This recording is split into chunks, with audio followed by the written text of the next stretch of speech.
Everyone, welcome back to another video. Today we're going to be diving deep in how to be successful on social media as a small business. So if you've tried a bunch of different things on social media and you're just not hitting the mark with your goals and you're not getting the leads that you want, this video is for you.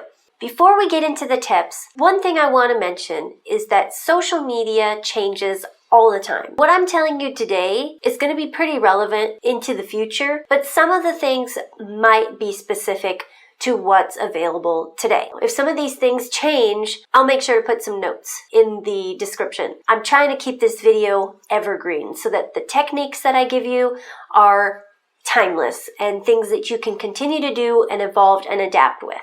All right, so let's jump into it. Before we even really get into the nitty-gritty of things, we need to understand what social media was developed for. Back when social media first started, it was not developed for businesses to constantly promote themselves. It was developed for people to keep in touch with each other and literally be social. It wasn't designed for advertising. That was truly an afterthought when it came to social media. When we think about the platforms that we're posting on, what kind of content are they looking for? Let's really dive into content, because content is key to any social media marketing plan, strategy. You have to have really good content. You need to think about, what do people want to know about my business? And this is the first thing that I always give my clients. We need to be authentic on social media. We need to show our authentic selves. So what is an easy way to do that? I like to post behind the scenes. Maybe I'm going to networking events and I just want to show that I'm going to an event. Maybe I'm working on a project and I want to show that. In your business, it could be maybe you're having a holiday party with your employees, but really start to show your day-to-day life on social media. Ultimately, if you were just a person posting on social media, would you always be promoting sales? No, you would be sharing pictures and stories and getting people engaged in what's actually going on in your life. And you should be doing the same on your business. So let's pull back the curtain, open the doors, let people see what's on the inside, and start to be more authentic on social media. That also can tie into my next tip, employee spotlights. Behind the scenes, you have employees, and you want to showcase those employees because people like to understand who are the people behind the company. An easy way to showcase your employees is by celebrating their birthdays. On their birthday, put a little shout out about them, thank them for being an employee, tell people a little bit about them, and just wish them a happy birthday. The other thing you can do is celebrate anniversaries. How many years have they worked for the company? Celebrate those anniversaries that they have coming up. And the other way that you can celebrate your employees is through work that they've done. If they did a really good job on a project and they've really accomplished a lot in the business, then really highlight that. Go out there and make a post and tell the world how awesome your employee is and what they did. And it really just shows too that you are a company that cares, that you value your employees, you value your company culture, and you want people working for you that also have those same values. So that can help you attract really good talent. So my next tip dives into the nitty-gritty of some of the technical side of social media. So we're all a little familiar with hashtags. A lot of my clients have questions about what hashtags should I include in my posts. One of the major things is you want to keep your hashtags relevant to the content on the post. So you don't want to create a big, long copy and paste list that you use on every single post. All of your posts should have unique hashtags. Also, start to incorporate some unconventional hashtags. If you pick out one that has millions of people posting to that hashtag, you'll probably get seen, but you'll also be among thousands of other accounts that are using the same hashtag. So if you diversify your hashtags a little bit, you're going to be seen by some other people that are looking for some more unique content. And also, don't go hashtag crazy. I always like to keep it between 5 to 10 hashtags maximum. That way, especially because on LinkedIn, it really doesn't even look past the first 5. 5 to 10, that's a good round number, not too much, not too little, and you'll start to get shown on a lot of different topics rather than just relying on your organic following that you already have. So you'll start to get seen by more eyeballs. Now, the next part we want to go into is how do we get more engagement on our page? Engagement is huge. You could be posting constantly every single day, but if you're not getting engagement, you're not getting likes, you're not getting comments, you're not getting any kind of interaction, we need to take a look at that and see why. There's a couple easy ways that you can start to get more engagement on your page. That way your content shows up more, because ultimately we're trying to beat an algorithm. And when people are not interacting with your content, it's just going to be making it worse and worse, and they will show your content to people less and less. One of the ways that you can get more engagement on your content is by creating a challenge. Let's say you want them to take a picture, use a specific hashtag, and then you're going to pick somebody to win a prize. That's a super easy way to do that. Let's say I'm a clothing company and I want people to take a selfie wearing this hoodie. Hashtag it hoodie life. Then I'll pick out somebody. But the cool thing about challenges like that is you're going to get a ton of user-generated content. So you're going to get a ton of pictures of people wearing the product. That's amazing. And of course, you're going to pick somebody to win something. But at the same time, with all of those different people posting about your business, tagging your business, using that hashtag, it just creates more social signals that your company is important. Facebook, Instagram, all of those places will start to see, hey, this page is getting a lot of engagement.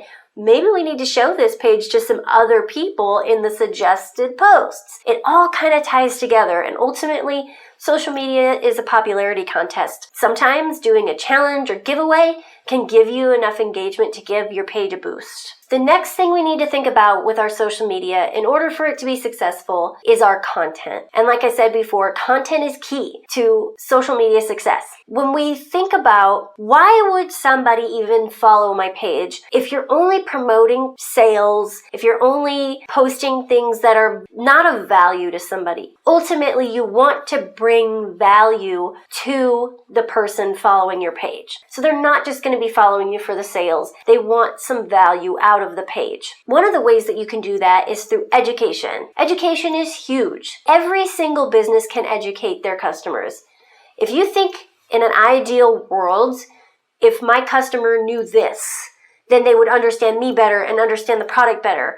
Or if I taught them this, it would also get the gears turning to where they would see me for the right fit for that. Start to think about how can you educate your customer and use social media to give them that value. For example, let's say you're a massage therapist and you want to use social media to get a following, get more customers, get more clients. You could post about some, let's say, self-care tips. You could also post about self-massage tips to help keep their muscles relaxed between appointments. But you could also educate them on the science of massage and why massage is so important to your health. It can help you get through misconceptions. Like some people might think massage is just a relaxing thing and they don't know that it's really good for health and wellness. If you have a client that only comes maybe once a month, you might even get them convinced to come more often. So you can use that for retention purposes as well. So start to think about, how can I educate my clients so that they want to come back more? And with education, it ties into storytelling. Yes, we're educating people and getting them some more knowledge, but how do we educate them on us and why we're the best fit for them? Storytelling is really a good way to share some client success stories, testimonials. How have you transformed their life? It doesn't even have to be that deep, especially if you're like a home contractor or something like that. You can just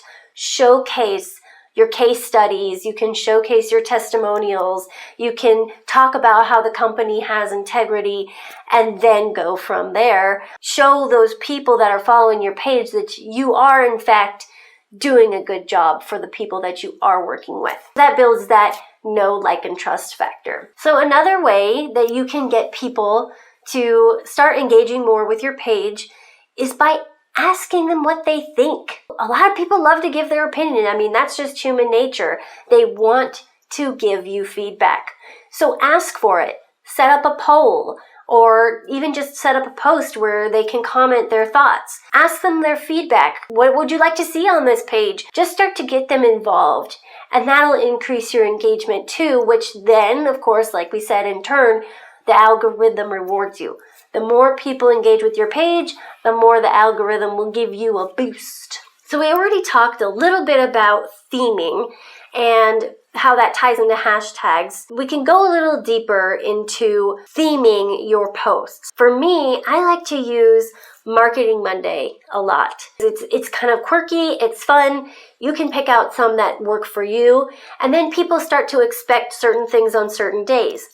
But you can also do some really fun takeovers. If you've got a co-company or a sister company or somebody who could take over your page for a day and post a bunch of good content, those are really fun for people to get involved with too. So partnerships can bring in more traffic to your business and get you more eyeballs through their network, because of course the people that like them will want to see what they're doing on your page. We talked a little bit about theme days and takeovers, but we can also start to consider collaborative partners. Collaboration is so important when it comes to the marketplace today. It's not just about social media. Collaboration is so important. I would say most millennials and younger are really more about collaboration over competition. So if there's a company that you could collaborate with and share efforts and share promotions with, that's going to really help your business get more traction. With my company, I work with a ton of other marketing agencies. If they have overflow work, or if they have other things going on, like they're doing a podcast and they want an expert to come on about, marketing, we're going to collaborate and we're going to share audiences. So I'm going to share their podcast. They'll put me on their podcast and I'll be shared to their audience. It just makes for a huge reach. You're going to expand your reach so much more. Like they say, there's 6 degrees of separation between you and any person on the planet. So really think about that when you're collaborating with people. Do they have a good following? Does their podcast resonate with people? Do I want to be on that? And start to build those strategic partnerships so that you can get more reach and build out your network. Now, I know that social media in general can be super overwhelming to any business owner. It doesn't have to be. One of the things that I like to tell people to do is to repurpose the content that they've already created. So if you've already written a blog post, or if you've already recorded a long video, how do we chunk that up and repurpose that for other social media posts? So you could take a blog post that's really long, take little snippets and segments of it, and make a bunch of different social media posts. And the same thing goes with long form video. This is how I do it. I create a long form video, we chunk it up into bite-sized pieces for reels and stories and YouTube shorts and TikTok, all of those things. And so I take maybe an hour to record a long form video, and then that can be repurposed through the whole month with little micro pieces that we share on social media. So don't be afraid to take content that you've already created and then revamp it for your social media. And that way you're saving a ton of time. You're not having to recreate things, reinvent the wheel. You're just going to take what you already have and make it new and fresh. One more thing you want to think about when you're doing your social media is using the features that they give you and the features that are available. You've got your stories, you've got your reels, you've got polls, you've got all kinds of different things that you can do. And using those functionalities on the social media platform itself is going to help you build your business. A lot of times we we'll use scheduling software, which saves us a ton of time, like Buffer, Hootsuite, but that is one type of content for those platforms. Like it or not, Facebook, Instagram, all of those can see if you're actually interacting with the platform. Are you liking other people's posts? Are you sharing other people's things? Are you commenting? Are you using stories? Are you actually utilizing the platform in the way that it was intended to? They will see if you're doing that, and they will start to kind of hide your page a little bit if you're not interacting with other people on the platform. So make sure that you're going in, liking people's stuff, using the functionality that they have to offer. Every once in a while, post a story or a reel and get interactive with your audience. So that way, those platforms see that you're not just taking, you're giving to the platform too. And they'll start to show your posts more to more people. And the last tip I have for you, just because I'm a stickler for graphic design, is I like to be visually consistent with my social media so that people can recognize that it is a post from me. Now, we all love Canva, and I love Canva too, but when you use the templates and you don't fully customize them for your brand, you're going to start to look exactly like somebody else. And what we want to do is make you stand out from everybody else. So even if you're using Canva, even if you're using a template, change the colors, change the fonts, change the imagery so that it is really truly unique to your business and it matches your brand. So you start to create this visual consistency throughout all of your posts so that people can tell, oh, that's a post from Tiffany Cox Design. I want to read that because she always has really great tips on how to improve my marketing. Kind of think of that when you're creating your graphics for your posts. And like I said, I'm a stickler for it. I went to school for graphic design, so it's really in my blood, but it does help make you have a standout brand and a standout presence on social media. So that was my tips for today. I hope you got something out of this video. If you have any questions, please leave them in the comments below, and I look forward to seeing you next time.